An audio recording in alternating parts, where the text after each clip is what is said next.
program will begin shortly. Launch sequence. Activate.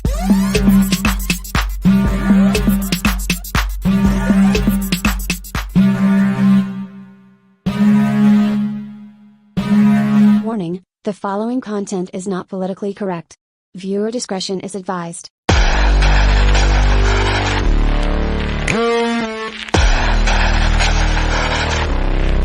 Welcome back to the channel today, everyone. I'm Sara Higdon. I'm your host. This is Transformative Freedom. Welcome back. It's been a couple weeks. I hope y'all enjoyed your Memorial Day off. If you saw, I did put out a message on the channel. I did a little quick short. I did it on here. I did it across. It was here on YouTube. It was also on Instagram and Twitter as well. Just a little Memorial Day message for everybody out there. But yeah, it was nice. It was nice to kind of take a day off myself to kind of reflect on where things were going, where we're heading in this direction, you know, what's going on, and then also just look back on my time in the military and just remember those that we lost, and why, you know, I've become an anti-war activist. Because I've seen the hazards of war firsthand, and I think it's time to bring everybody home. So go check that out. Check out my little clip that we did there. I appreciate y'all who already did everything like that. Now, if you see, I actually I also have a new shirt, which everybody should go check out. So Free the People, as you know, I'm the digital marketing manager over at Free the People. We just got some new merch that we just put out. So if you go to the site, shop.freethepeople.org, there's a link in the description of this video. Again, if you're on YouTube or Rumble, you can get that. But everybody else, just go to freethepeople.org. Check out the stuff we're doing over there. We got some big things going on, which I'm gonna kind of talk about here in a second. But like I said, we got the new Stop Censorship shirts. We have some other stuff. We got these in shirts, stickers, everything like that over there. We got some other stickers, some other shirts. So go check out the site. Like I said, we are doing some big things now. If you didn't see, we just released the first episode of our new series.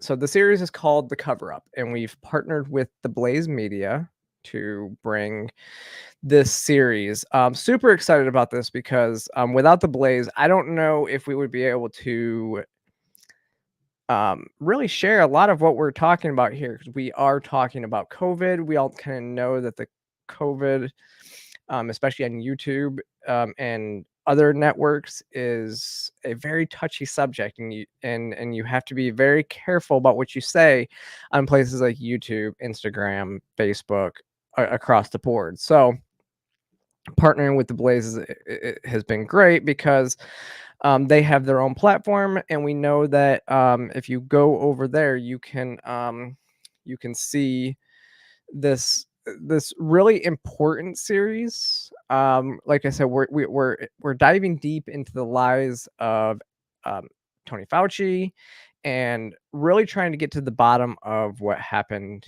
the cover up that happened during COVID. Obviously, Matt Kibbe is our president of Free the People, and he is interviewing some of the best and the brightest people who know what's going on in the series. I was thinking about playing this clip for y'all, but I'm not going to play the audio because I want you to go to the Blaze's. I want you to go actually just watch it on the Blaze. I want you to go check out this trailer on the Blaze's Twitter account, and then you can come down here and you can click. You can go to the site. You can go get a $30 off a annual subscription to the Blaze TV using the promo code Fauci lied. So, and that because or you can go to this page, which is the FauciCoverup.com//Kibby. We'll bring you here as well, and you can go and click and get your $30 off there as well as a second promo for episode 1 to show kind of what episode 1 is all about. So definitely go check out both of those, because this, as we're going to kind of talk a little bit about later in this episode, this is so important. And then, Fauci testified earlier today in front of the House Select Committee discussing the coronavirus and how we got to where we are, the different theory, like how COVID was made. Was it from a bat? Was it in nature? Was it from the lab? I think we all kind of already know that. I think we're all kind of probably on the same page as to where it came from. So go check that out. The first episode is with Jay Bhattacharya, who is an epidemiologist, who was deemed a fringe epidemiologist by the powers that be. Was one of the signers of the Great Barrington Declaration, that really just discussed like how the numbers just didn't make sense initially when they were talking about how many people were at risk and how many people were actually dying from COVID. Or so the one thing that happened, if you remember, again, go back to 2020, if you remember. There was this whole thing where they were saying that this virus, if you get infected, it's like a 1 in 10 chance of, dying from the virus. But it's kind of like the airplane theory. Have you ever heard the airplane theory? I don't know exactly what the theory is, but they knew that, like, in the Great Barrington Declaration, they kind of talked about it to where they knew that, well, you're just talking about those that show up at a hospital and not the overall infected as a whole. They never actually took into the population that was affected and actually had COVID, but never went to a hospital and got checked out for it, never got tested for it, right? And so that population wasn't in there. So it's like in one of the wars, they said all these planes were it was all the planes that were surviving, that were coming back, and where they were getting hit, that they were like, oh, this is where these planes are getting hit and everything like that. But it was really where they weren't checking in the right area. So and so they weren't checking the right numbers, and they were just kind of asking questions about the numbers of infected and how actually dangerous the vaccine or the virus actually was itself. And they were getting called crazy loons and getting death threats and everything like that for it. So it's a great episode. And then, so then they were censored for it. So it goes back to the shirt.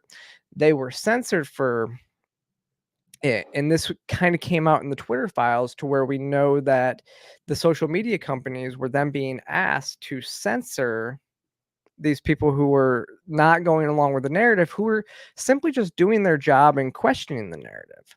And so that's kind of where the first episode is talking with Jay Bhattacharya. So again, go check it out. It's really important. There's a whole lot of stuff we probably can't talk about on YouTube in it. And so yes, just definitely go check that out. Like I said, FauciCoverup.com/Kibby, or if you're already a Blaze subscriber, just go to blazetv.com, and it's right there. All right. So we're going to get into Fauci's testimony, what we heard earlier today. Probably the last thing we'll talk about tonight, simply because, again, I'm still trying to decide whether I even want to talk about this on YouTube and risk losing my YouTube platform, or if I just want to put it out over my Twitter and Rumble accounts, where I know I'm not going to lose those accounts simply for discussing this. But we'll see when we get there. Okay. But first things first.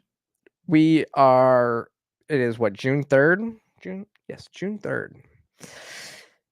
It's Pride Month, which, as somebody who fights against so much of the narrative that comes from the LGBT community, calls out the insanity from the LGBT community, from a content perspective, this month is great. From a livelihood standpoint of just living my life and wanting to just like blend into society and not worry about this, I literally hate June. I do. I honestly, Pride at this point in time has become so politicized. It's not welcoming to everybody who is, LGBT or T. In fact, I would say it's probably not anybody who says that they're LGBT or T and doesn't claim to be queer. It's probably not accepting of you at all. And we saw this actually yesterday. So Blair White put out a video yesterday. Go check it out. Her video showed she went to, I think, Austin Pride and asking questions. And when one person found out she was a Trump supporter, literally started screaming the F word at her and had to be held back and walked away. Security followed Blair and said that she was causing a disturbance when she was literally just asking questions. And y'all know Blair, like, she didn't push back at all on any of these things. And they were saying some stuff that, yeah, obviously we very much disagree with a lot of stuff that a lot of these people were saying, but she didn't push back. She didn't like question too much. And so she wasn't really causing a disturbance, but apparently Pride is not for everyone. It's not this inclusive place, at least in some of these quite liberal places. I mean, when I covered Pride here in Atlanta, now I will say Atlanta's a little bit different. But when I covered Pride last year here in Atlanta, I covered my face because I didn't want people to recognize me because it could have caused a disturbance, which I thankfully at the time that came out, I was not, the Jubilee debate hadn't come out yet, and so it wasn't as big of a deal. But being known is hard to go to these places because they're not welcoming. But what's really interesting, so after all the backlash last year from Bud Light and Target and all this stuff, all these companies are starting to scale back, right? So you have the same hypocrisies that you've seen in past years, like on June 1st, yes, like BMW and some of these other organizations. Like on Twitter, they changed their logo on their main account to they changed their logo on their main account to the rainbow flag, right? And then when they show like the Middle East, like if you look at their logo from in their Middle East chapter of the company, it's obviously not changed because and like BMW responded to this and said, well, it's because they respect like the local cultures and stuff like that. So I mean, it just kind of tells you that like we have these pride parades which are supposed to be like protests, right? But we don't really need pride protest here in the US, where the countries that do need the pride protest, these organizations are not willing to stand up in those countries, right? So but this year is a little bit different because I keep seeing like these gaming organizations like Bethesda and stuff like that, who in the past have done the same exact thing. Like they would always put the US logo or the Western logo next to like the Middle Eastern logo, and it's very clear like what they're doing, right? And how they're pointing. They're not like standing up actually for gay people around the world. And so this year, though, it's different. Haven't really seen a lot of those organizations. BMW is like the only one. BMW has changed their logo, but I'm looking at like I was just doing searches of organizations, and like they're just not like they're not changing their logo. And They're not like just pandering like they used to. So, I mean, and a lot of it has to do with because of the boycotts and stuff like that. Last year, Target had, I think I reported on this a few weeks ago. Target had said that they were just going to scale back on their Pride merchandise to select stores and probably more like places like San Francisco and stuff like that. But they were pulling back a lot of their Pride merchandise in their stores and only putting it online as well. So it's really it's really interesting to see because again, I'm not a huge fan of Pride anymore because like the people that are celebrating Pride don't seem to really represent me very well. So they more so and actually I saw somebody else put this out the other day too, who's a gay conservative, was like basically said, no normal gay is celebrating Pride anymore. Like most gay people and trans people are not celebrating Pride. Like it's mostly been taken over by the queer aspect of the community, which queer is based in an ideology. So but yeah, so and now we're starting to see them kind of starting to eat their own. Like the two ideologies are fighting each other at this point. So this came out this was this weekend. This was yesterday.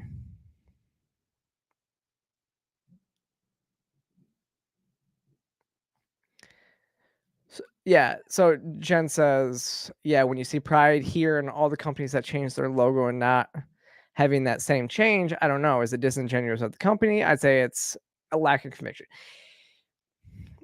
These companies have thought for so long that they could virtue signal their way into the graces of the community, but that virtue signal is no longer worth it to them.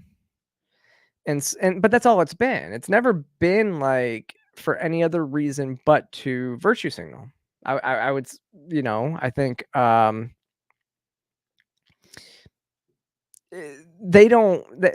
obviously don't have a full conviction for this.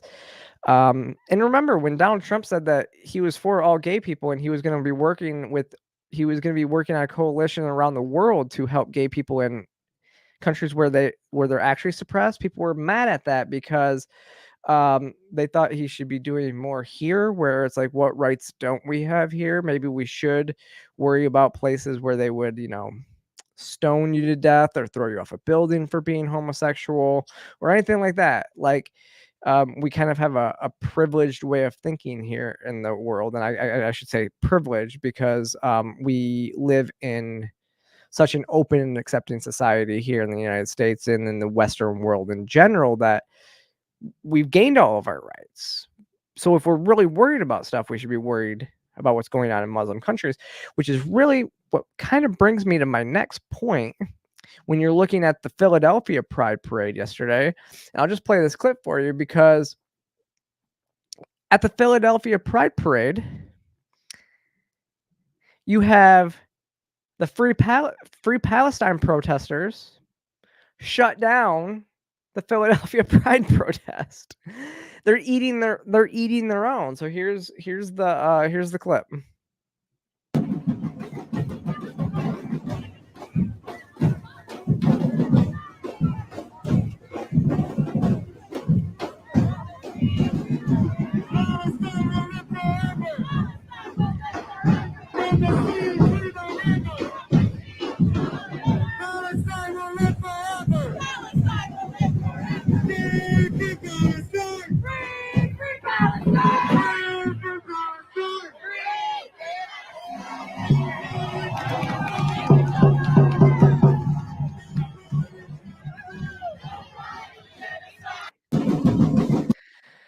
So that's interesting, right? And this is kind of what we've been saying. I mean, we've been talking about, like, I posted the quote tweet of this. I posted the quote tweet of the Homer Simpson tweet where he's backing into the bush, and I said this is the queers for Palestine right now. They're backing into the bush. They're going, where are we going? Like, I mean, yeah, who are you gonna fight? You're gonna fight. You're fighting yourselves. Like, that's crazy to me, because it's like, yes, like just last week, all these people were on the same side. The Queers for Palestine were standing with the Palestinian, like the pro-Palestine supporters, and I mean, I was getting hate online for basically telling the Queers for Palestine people, like, like in Hamas would throw you off the top of a building for being homosexual, right? Um, and I was getting a lot of hate for that, and so now they've turned on themselves, because now it's Pride Month, and now the queer community is going, wait a second, we were just supporting your cause last week. Why are you now stopping us? And they're even holding signs that say no pride in genocide. And it's like, this is how you you divide and destroy yourselves. So this is great to see. I love watching these two groups destroy each other. Now, I mean, why is anybody going to be part of the Queers for Palestine group? That makes no sense, right? They're shutting down your pride parades. So they're not celebrating you. Why are you now on their side? I don't know. We'll see if this actually if this plays out like that, and after June, if it goes back to this whole if they go back to pushing the pro-Palestine stuff. But it's always good to see. It's always good to see them kind of starting to eat their own a little bit. Yeah. So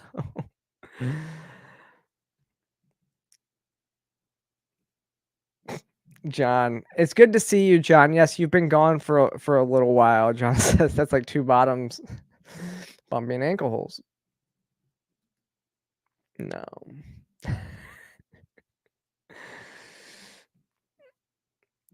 Oh, but so it's other than that, though, I mean, we'll see what kind of comes out of this month. Like I said, I don't really care for the pride stuff. I think that they're still I don't know what the reason for celebrate for again. So pride is supposed to be a protest, right? Now it's I don't like are people just celebrating because they seem like they want to protest, but there's nothing left to protest.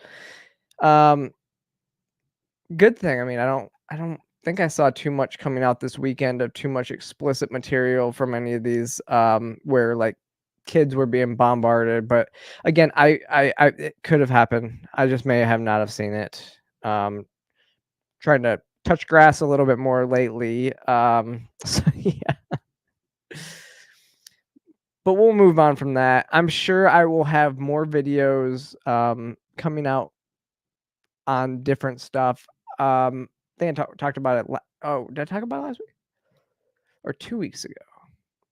I can't remember because I didn't come on the show last week.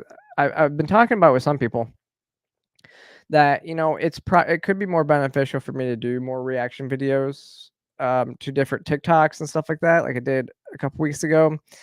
And so we might be doing that a little bit more this month, especially with a lot of the pride stuff coming out. There's probably gonna be a lot to react to, but we'll just play it by ear and see how that goes. But again, you could have more content from me just other than just this Monday night show. So if you haven't already, make sure you follow me on, click that like, subscribe button below. Also follow me on other platforms because I put most of my stuff out on across platforms, because if I do get censored, I'm elsewhere. Okay. Now, probably the biggest news we've had in. I mean, this is one of the biggest things that's ever happened. One of the biggest things that's happened in my lifetime. And there's been quite a bit, but on was it Friday, Saturday, or Thursday,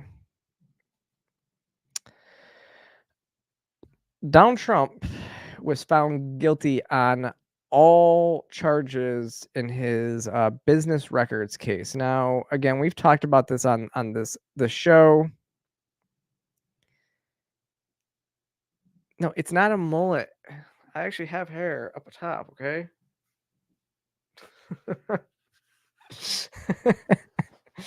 But Trump was found guilty. And it's definitely not business in the front. What are you talking about, John? I don't know. So 34 counts. Now, this is a little bit of a misnomer because yes, it was 34 counts, found him on 34 felonies, but literally every count was just a separate check that was signed. It really was just a miscarriage of justice. I do think that this will be appealed. I do think the appeals court will they'll probably have a retrial on it. And the reason I say this is because one of the big things that happened with this, when Judge Merchant had given the instructions to the jury on, so let's kind of go back. So this case stemmed from the 2016 election. So Trump's lawyer, Michael Cohen, had one second.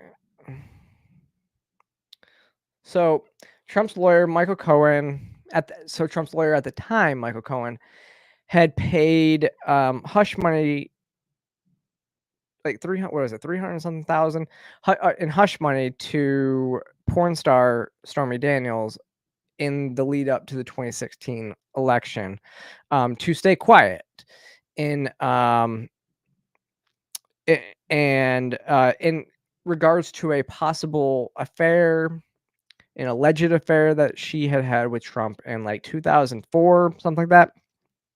Now, most people don't know, like, paying hush money to somebody is just a contract. It's not actually illegal, right? So you can pay hush money to people. And what happens when you pay hush money to somebody and they don't stay quiet? I don't, you violated that contract right there, right? So, but really the basis of this case is that they said Trump, it was election interference, and he falsified business records to cover up the fact that they actually paid the hush money out of the business instead of his personal accounts, right? So that's why it was a business records case and not a hush money case, because it was really that he that they were accusing him of basically paying Michael Cohen back for paying hush money to this. Now, it was really interesting because, Michael Cohen proved himself, admitted on the stand that he was guilty of a far worse crime of embezzlement than Trump was, but the statute of limitations had run out on that embezzlement charge. Also, in Judge Merchant's instructions to the jury, he said, he basically said, in order to make it a felony, so this is, again, go back a little bit. In order to make this a felony, all these, the business record stuff had to be tied to a secondary crime. They had to die. Oh, bye, John. So everything had to be tied to a secondary crime, and they're like, oh, well, it could have been this crime, and it could have been that crime, or it could have been this. The judge in the case said, the jury, they didn't have to actually agree on what the secondary crime was, as long as they all thought that there was a secondary crime for this to be, there was a secondary crime in order for them to prove guilt. That to me seems completely suspicious, highly problematic. Like, so nobody knows what the secondary crime was, because it could have been different for every single juror. Like, it's up to, I mean, isn't it up to the prosecution and the state to determine that he was guilty beyond a reasonable doubt? And they have to tell you what the crime was. They have to specify, like, you either have to think, you like, if there's a secondary crime, you have to agree that he committed that crime. So, yeah, I hush money should be similar to an NDA, I would think, unless it was done poorly. But obviously, it's kind of one of those things, like, when you, if you were to buy illegal drugs from somebody and you didn't get, like, what you thought you were getting, what do? Like, you're already committing, like, you're already kind of doing some shady stuff. So, but that's, I don't know how it works in this case. I So we don't know what the secondary crime was. So for him to be charged and convicted of a felony seems a little far fetched. And I think, and it was also in New York. It was also in New York. And you had, it's hard. It was a hard deal for Trump to get a fair trial in New York at all. Now, the fallout from that has been quite extreme. Not like the fallout bad, like extreme bad, but it's been kind of crazy because like in the moments after, and I actually took a picture, so I have a picture of it myself because I wanted to see, the Donald Trump donation page crashed.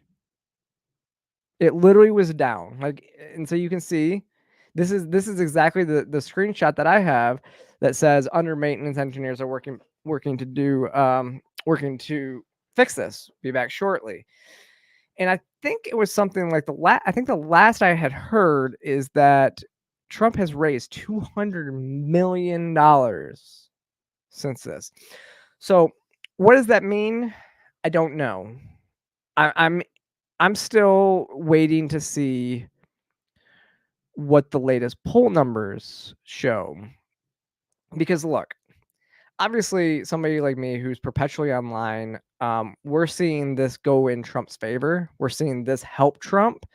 We're seeing, a lot of the people out there, like, this is going to help Trump when you're online. Like, this is what you see, like, from just the perception that you're gaining on the internet. But we also know that the internet highlights the most extreme voices, or you know even in my algorithm is different from your algorithm. So we'll see what happens with how it actually changes the polling data. I'm gonna guess it's not gonna change that much, just from seeing past polls where it actually asks, like, would you still vote for him if he's convicted of a felony or convicted of a crime? I want to say it was something like most Republicans still say yes. Most of the independents, that's where it's going to be interesting to see where the shift is, because I think most independents, I think it was something like 10% of independents. Like, again, I'm just kind of guessing, going off a little bit of memory, but it was something like 10 to 20% of the independents say they would not vote for him if he was convicted of crime. So this could change it.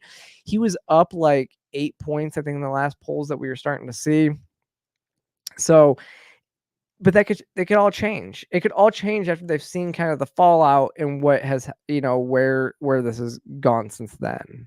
But I don't know. Like I said, he's gotten where money is going to be a big thing. He's getting tons of it from massive donors, and we're now starting to see even people that were not really even considering him, see him kind of get railroaded by the justice system like this, starting to come out to support him. Nobody on here though. What was really crazy though, and I want to play this clip for you because this was the response. So, Donald Trump came out and referred to himself. So on the page, once it loaded back up, it was interesting because he released this black MAGA hat and called himself a political prisoner now, everything like this. And I want to play this clip because this clip right here, it's not a good look for President Biden. So after a reporter asked him, what do you think about Trump referring to himself as a political prisoner and blaming him directly? So here. Mr. President, can you tell us, sir, Donald Trump refers to himself as a political prisoner and blames you directly. What's your response to that, sir? Do you think the conviction will have an impact on the campaign? We'd love to hear your thoughts, sir. Should he be on the ballot, sir? Mr. President, can let's go right to Donald Trump refers to himself as a political prisoner and blames you directly. What's your response to that, sir?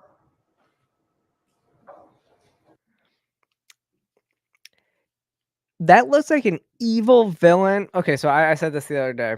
It looks like either an evil, like methodical, like villain who just got his way, or it looks like a child who's happy he got his way. I don't know if there's a big difference between those two, but it's really an evil. The smirk is just. It's not a good look because the left is extremely happy about this because they finally got him on something. Now let's remember this though.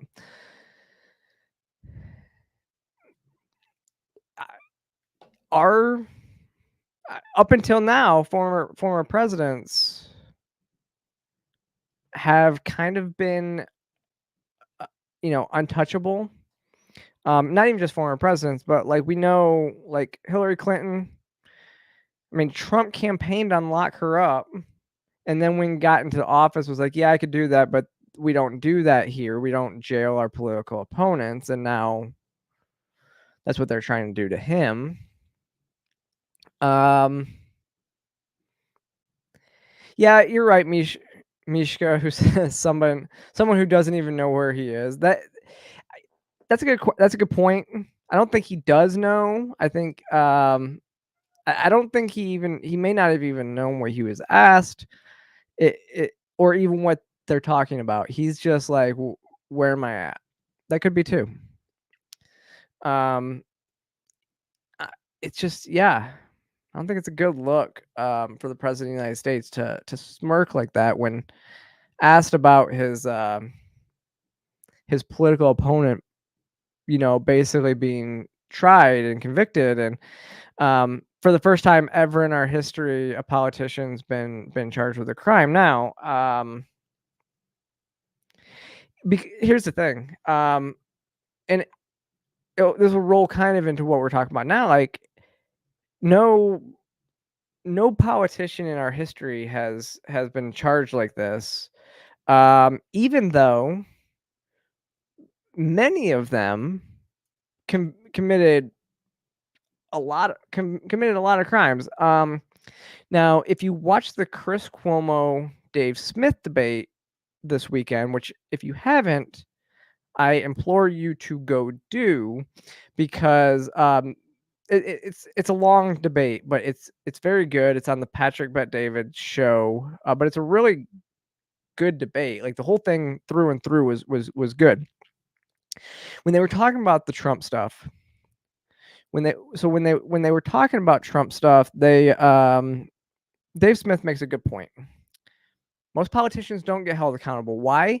Because they know the next person comes in, then they can be held accountable to their actions, by the former president.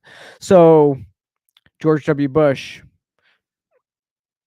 could have been charged for war crimes, but Obama didn't do that because then he could have been charged for war crimes because he continued to do the same thing.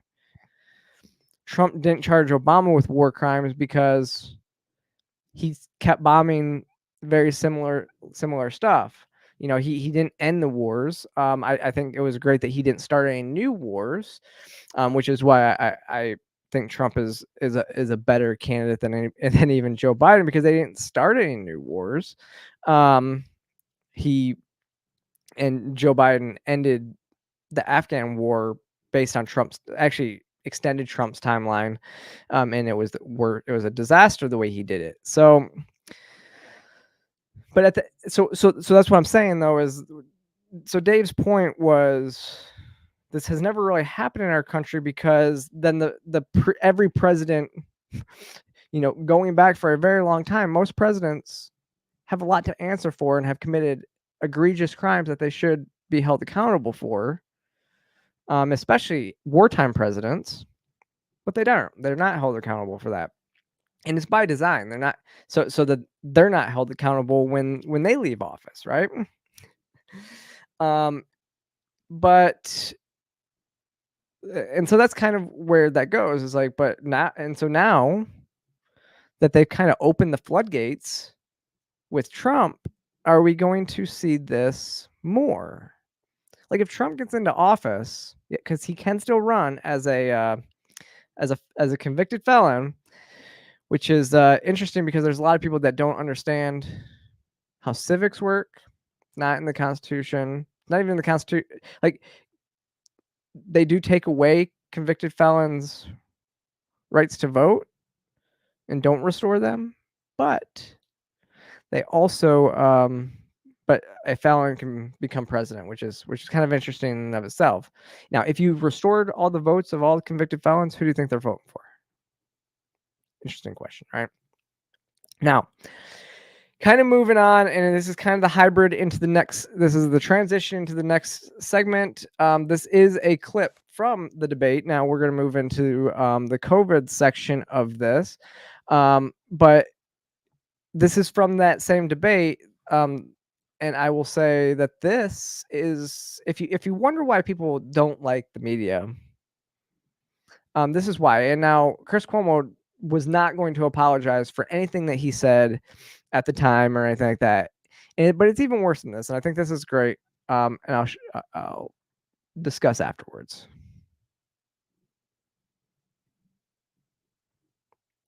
But listen, you told me I should apologize. So what do you think I should apologize for? And then I'll tell you what I think you should apologize for. I know what you think I should apologize for.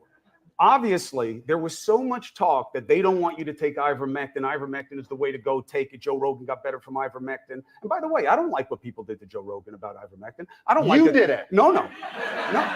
Okay, yes, you did. Find the clips. Dude, find the clips. You shamed Joe Rogan. Find the clips. You said he's taking horse dewormer. You and Don Lemon were chuckling at each other about it. No, I'll go find first the of all, clip. you just saw the clips. I'm not chuckling. I'm listening to Don. But no. The clip I'm talking about wasn't on there, and it's absolutely there. Here, do we have it? Hold on. Let's play the clip. Injecting drugs for animals and horse. And people telling them to. Oh, my God. What person? You know, you talk about, like, cancel culture and who to shame. Ivermectin, a dewormer. Really? They are shaming themselves. That's what it is. They're shaming themselves. So you're taking a dewormer right now. Chris, you can't apologize for that. You weren't being clear that it was this, and you know that, dude. You're being so dishonest right now. I'm not. You were talking about ivermectin, the drug. You were not talking about this version of ivermectin. Come on. I was responding to a situation where we were told that this is what people were searching out to take, and nobody knew what it was going to do to them. Look. I'm taking the drug right now. Obviously, I don't think it's all poison. I stopped calling it the horse drug when, and you can not like it, CNN's chief medical officer, who is Sanjay Gupta, said to me, you shouldn't just call it a horse dewormer. There's a whole legitimate aspect of the drug. I wouldn't use it for COVID-19, but it's not just a veterinary grade. So I stopped calling it that. So, okay. And then it went away. By the way, I don't know if you guys saw this. One of the best moments during the pandemic was when Dr. Gupta, who was just mentioned, went on Joe Rogan's podcast. For all the days of CNN like demonizing Joe Rogan, they send their top doctor out there onto his show, and he goes, why is everyone on your network saying I'm taking horse dewormer? Ivermectin's not. And Dr. Gupta looked down at his lap and went, yeah, no, they shouldn't be saying that. perfect. I mean, perfect example as to why people don't trust the media, why people don't like the media, is because even there, Chris Cuomo lies, says I didn't say that.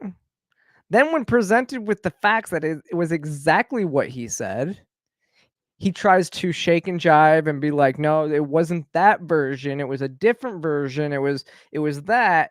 And it's like, no, dude, come on now. You know, you literally can listen to that clip and say people are telling you, no, they were talking about Joe Rogan, who was talking about taking ivermectin. And we don't know, we don't know exactly if it helped or not, but I mean, he was talking about in that clip, he's taking it now because his doctor is telling him he should for long COVID. And so it just shows how like dishonest the media is in general, and like how bad it was in 2020. But now they can't even admit and own what they said at the time. It's so like it's so dishonest, but this is what they do. Like watching this hearing today with Fauci, so many people were like, I mean, Democrats on this panel were like, we had the former president Donald Trump telling people to go inject bleach. No, Donald Trump never told any single person to go and inject bleach. If you watch the clip of what he actually said in the moment, he was talking to one of the health people on the side and said, maybe we can come up with something, like literally asking them to, maybe we can come up with something that works like the bleach. So we know that bleach kills at surface level, but if it works like, can kind of cleans out the system, kind of talking about a shot, like a steroid that you could inject that would be safe to inject, and it would clean the system like that. Like I said, like a steroid would do for different different things. So we take shots for different reasons. They get into the bloodstream. They clean stuff up. They all that stuff. He was theorizing. But they're still trying to push this narrative that he told people to go take bleach. And if you listen to that clip, or if anybody even actually went and actually tried to do it, they're dumb. But he was also talking about the UV light, because UV light was seen to kill COVID on the surface too, right? So it's just so dishonest. But then they can't even admit to the mistakes that they made. And it leads into this. Like just recently, Fauci basically said they made the science up behind masking kids and the 6-foot social distancing rule. And now he's just kind of like, I don't know where that came from. There was never any data. He's like, I never recall seeing any data that discussed whether it should be 3, 5, or 6 feet or whatever. And they discussed it a little bit today in the hearing, but it was like, it was the today he put it on the CDC. It was the CDC that was making that recommendations. I was just, I wasn't making that recommendation. I don't remember where that data came from. And yet he was the person that came and said, if you're criticizing me, if you're criticizing this, you're criticizing the science, but then you're telling me that the science that you were using was not actually good science. So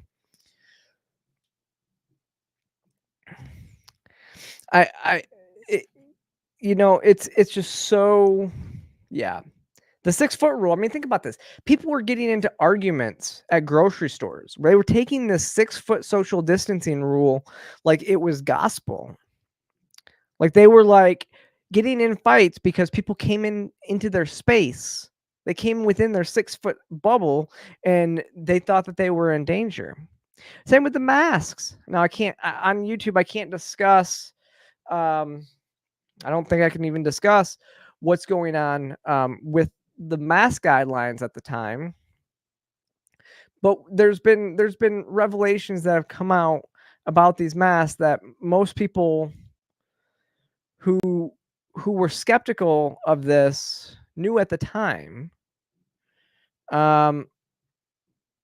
because it was a vapor, and not spread the way that they thought it was spread.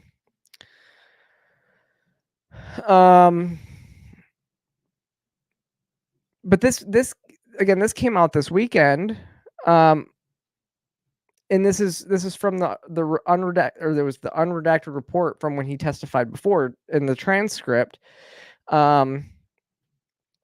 And when he was asked, stated the science behind this was practically still up in the air. When asked if he had reviewed any studies or data supporting the masking of children, Fauci responded, I might have, but admitted he did not recall specifically doing so. When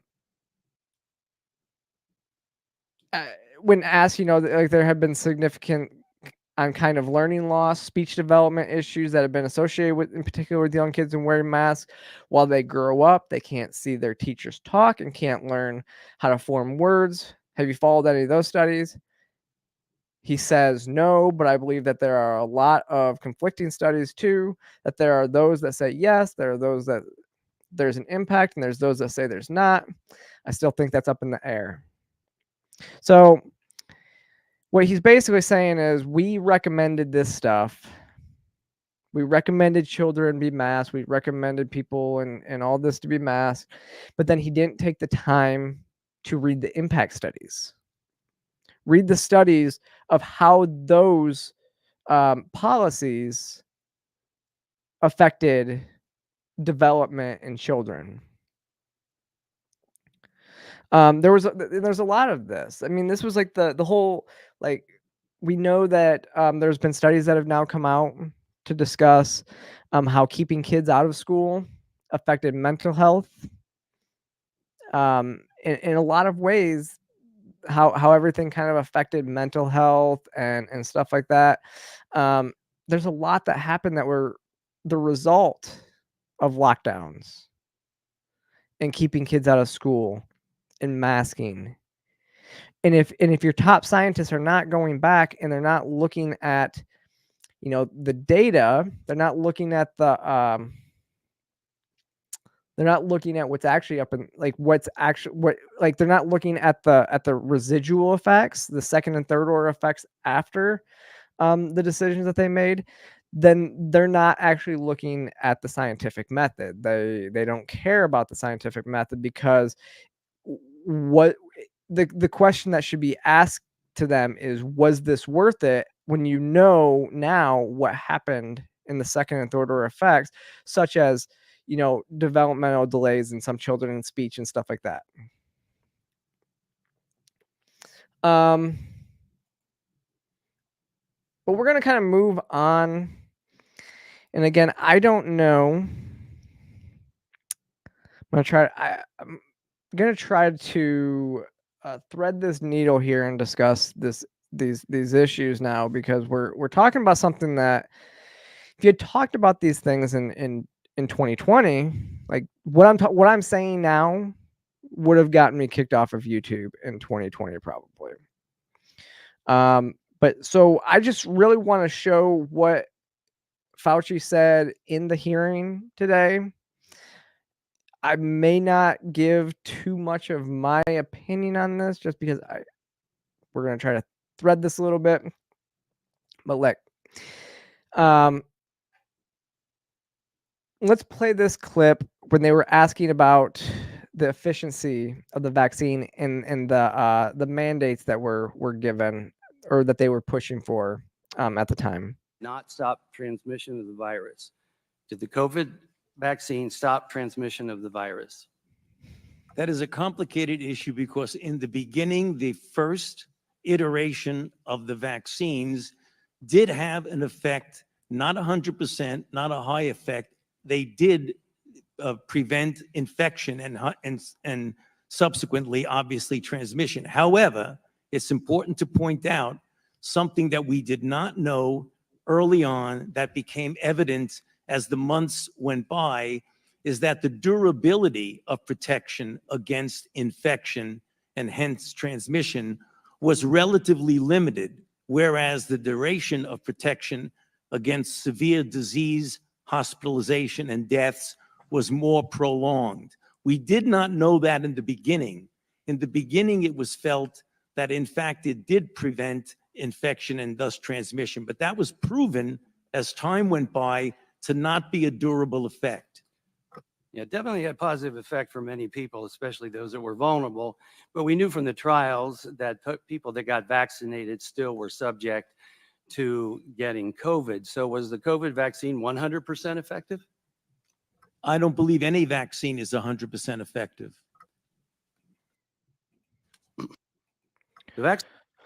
So that's interesting, right? Again, we can go back to what they were saying in 2020, the news clips of what they were saying in 2020, talking about if you get the vaccine, you can't spread, you won't get COVID. There were a lot of reports that said if you do get COVID, you won't be. So they said if you got it, you wouldn't be able to spread it, which is a lie, which he admits there. And they also said that, yeah, you wouldn't be able to do it. So that's the whole reason why people stopped social distancing and all that stuff anyways, right? Was because they thought it was safe. And you got these new special privileges if you came out and said, like if you got the vaccine, you could actually not wear a mask and all this stuff. It was really crazy. Now, this was a big one too. This was a big clip because this has been the kind of the whole thing that we've been talking about. This goes back into the our series, The Cover Up, which I talked about at the very beginning. Like, go watch that because we talk a little bit about like the gain of function stuff that Rand Paul has been hammering home about too. But this was where so to kind of go back a little bit in this, the acting director for the National Institute of Health just recently said that they did fund gain of function research. But if Fauci admits this, then he's now on record as perjuring himself. So, of course, he's not going to admit it because then it would be perjury, where he talked to Rand Paul. But he was adamantly like very angry with Rand Paul for even questioning him on this. So here's what he said. The NIH did not fund gain of function research at the Wuhan Institute of Virology. According to the regulatory and operative definition of P3CO, the NIH did not fund gain of function research at the Wuhan Institute of Virology. Now, like I said, that's completely different from what the current head of the acting head of the National Institute of Health has said. So again, did I expect him to admit to it? No, but what you're starting to see is they are cracking in this testimony. He threw his senior advisor under the bus, completely threw him under the bus. Basically said he wasn't his advisor, even though his title suggests that he is his senior advisor. So there was a lot. You have to kind of go. I mean, it was a long hearing, but there was a lot that happened in it. But here is Jim Jordan talking about the push to downplay the lab leak theory, and here's what he said. Do you agree that there was a push to downplay the lab leak theory? Not on my part. Really? Really? Wow. Wow. I think most of the country would find that amazing. I still got 11 seconds. Well, look at the facts. I've kept an open mind throughout the entire process. All right, I yield back. I thought that we had the whole exchange because there was a good exchange between Jim Jordan and Fauci about this. Jim Jordan had a lot of he explained the lab leak theory. He went through the emails between people discussing how on one day they said that it looked like there was emails back and forth between some of the people under Fauci at the time, and how they looked like they were all kind of saying that it looked like the sequencing didn't look like something that would have come from nature. The evolution of it, like the evolutionaries, the evolution of it didn't make sense for it to come from nature. It looked like it was made in a lab. Like that's what Jim Jordan was presenting to him at the time.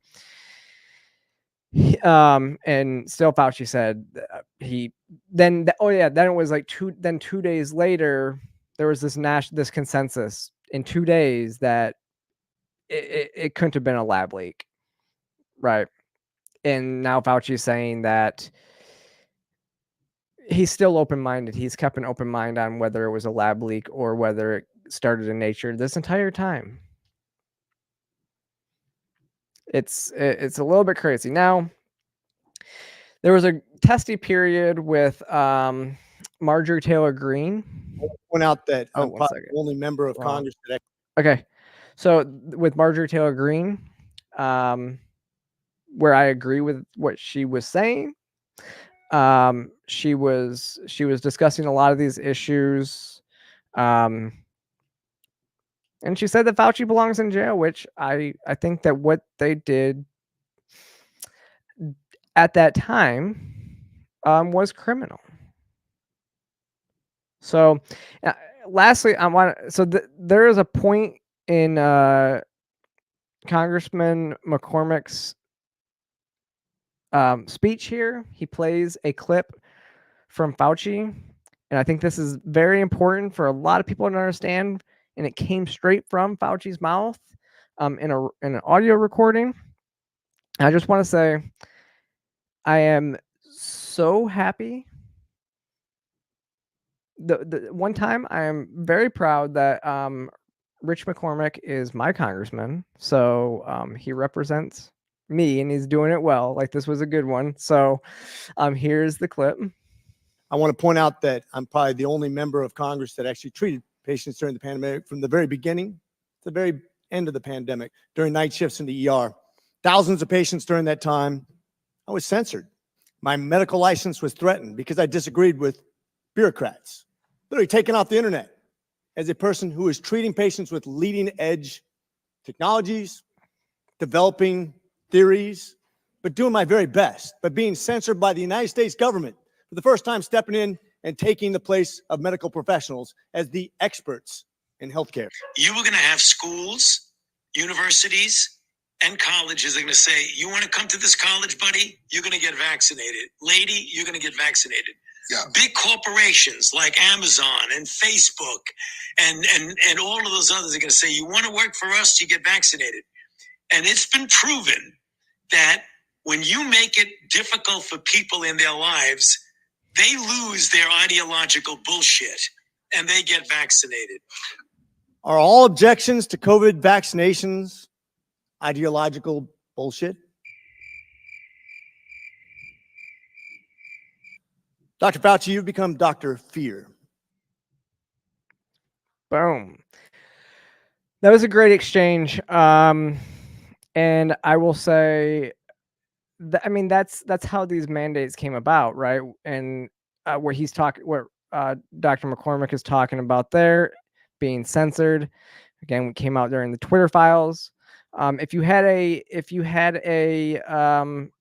a difference of opinion on how to best, whether you should get vaccinated or not, you were censored. I'm still sitting here on YouTube right now, concerned that my channel might get yanked tomorrow simply for discussing this topic. Yeah. And seeing what could happen there, because it's such a hot button topic, and it's like that self-censorship that you learn about, that it could be an issue. So, he almost lost his medical license for disagreeing with this. This is the same thing, again, going back to Free the People's, in coordination with the Blaze TV's series, The Cover Up, talking about the way that they did this, looking into the files, how they censored anybody, even well-respected Stanford epidemiologist, who just were asking questions saying that this doesn't make sense. And it came from the government. It went to, I mean, the Facebook files show the same stuff. So, and I know this is why Richard McCormick decided to run for office, was because of what he was seeing as a doctor. Like he said, he was a doctor. He showed it. Now, I just want to leave it with this because that whole thing where it says if you put enough pressure on people, basically forcing them that if they don't do this, they're going to lose their job, threatening their livelihoods, then they are going to drop their ideological bullshit. As Rand Paul said today, kind of sounds like something you'd hear in China, not the United States. But with that, as we've been talking about today, make sure you click that like and subscribe button right now if you haven't already. But more than anything, follow me across all my social media platforms because I want to bring these hot button topics to you without censorship, without having to censor my words. And I'm doing it on YouTube right now. But I would prefer to do it on Twitter and Rumble and everywhere like that. If I need to, I would have dropped YouTube tonight if I thought we were going to go into a place where they would boot me, which it's still, I don't know. I think I went a little bit further than what I would have gone, but we'll see what they think. But yes, go follow me. Sara Higdon _ on Twitter, as well as Sara Higdon over on Rumble. And I will see you next time.